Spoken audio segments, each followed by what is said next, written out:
नाजरीन, आज की वीडियो में आप जान सकेंगे कि नसीहत करने के लिए इल्म के साथ साथ हिकमत और बसीरत का होना क्यों जरूरी है। एक मर्तबा एक आदमी ज़ोहर की नमाज पढ़ने के लिए मस्जिद जा रहा था। रकात छूटने के खौफ से जल्दी जल्दी चल रहा था। रास्ते में उसका गुजर खजूर के दरख्त के पास से हुआ। देखा कि एक आदमी ड्यूटी के लिबास में मलबूस खजूर तोड़ने में मशगूल है। उसे देखकर उसे ताज्जुब हुआ और सोचा कि यह कैसा आदमी है जो नमाज का एहतमाम नहीं करता और काम में इस कदर गर्क है कि गोया इसने अजान सुनी ही नहीं। गुस्से की हालत में जोर से चीखा और कहा, नमाज के लिए उतरो।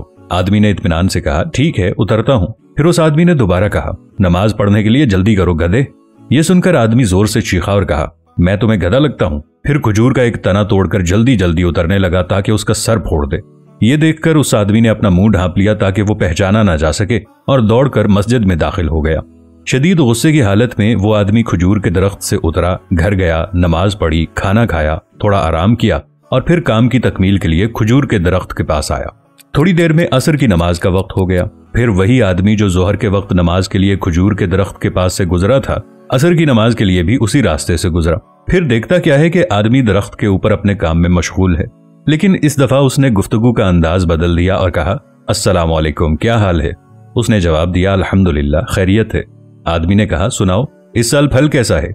उसने कहा, अल्हम्दुलिल्लाह, अच्छा है। आदमी ने कहा, अल्लाह तुझे तौफीक दे और तुझे रिज़्क दे, रोजी में बरकत और वुसअत दे और अहलो अयाल के लिए किए गए अमल और कोशिश को रायगा ना करे। वो आदमी ये दुआया कलिमात सुनकर बहुत खुश हुआ और इस दुआ पे आमीन कहा। फिर उस आदमी ने कहा, लगता है काम में काफी मशगूलियत की वजह से आपने असर की अजान नहीं सुनी। अजान हो चुकी है, इकामत होने वाली है। क्या ही अच्छा होता कि आप दरख्त से उतर जाते, थोड़ी देर आराम करते और नमाज बाजमात पा लेते और नमाज के बाद अपना काम पूरा कर लेते। अल्लाह आपकी हिफाजत करेगा और आपको सेहत और तंदुरुस्ती अता करेगा। ये दुआया कलिमात सुनकर उसने कहा, इंशाअल्लाह इंशाअल्लाह, और दरख्त से उतरने लगा। फिर उस आदमी के पास आया और गर्मजोशी के साथ उससे मुसाफा किया और कहा कि अच्छे और उम्दा अखलाक और आदात पर मैं आपका शुक्रिया अदा करता हूँ, लेकिन ज़ोहर के वक्त एक आदमी मेरे पास से गुजरा था और जिस बद अखलाकी से पेश आया था, अगर मैं उसे पा लेता तो उसे बता देता कि गधा कौन है। ये सुनकर उस आदमी ने दिल ही दिल में अहद कर लिया कि कभी किसी के साथ बद अखलाकी से पेश नहीं आएगा। दोस्तों, सच तो यह है कि बुरे अखलाक और कड़वी जबान के साथ की गई नसीहत भी असर नहीं करती। इसीलिए इल्म के साथ साथ हिकमत और बसीरत का होना भी बहुत जरूरी है।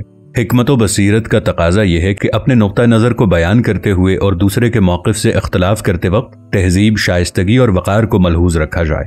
इख्तलाफ ज़ात से नहीं, बात से किया जाए और जलील करके नहीं, दलील देकर किया जाए। यही नबवी तर्ज और कुरानी हुक्म है। इरशाद बारी ताला है, ए पैगंबर, इन यहूदियों से अच्छे तरीके से बहस कीजिए। सूरतुन नहल। अंदाजा कीजिए, यहूदी जो गैर मुस्लिम हैं, उनसे मुनाजरा और मुबाहसा करने के लिए एहसन तरीका इख्तियार करने का हुक्म है, तो एक मुसलमान शख्स से गुफ्तगू में अच्छा रवैया रखने की किस कदर ताकीद होगी। अगर ये वीडियो अच्छी लगे तो इसे दूसरों तक शेयर जरूर कीजिएगा। मिलेंगे एक नई वीडियो के साथ, तब तक के लिए अल्लाह निगहबान।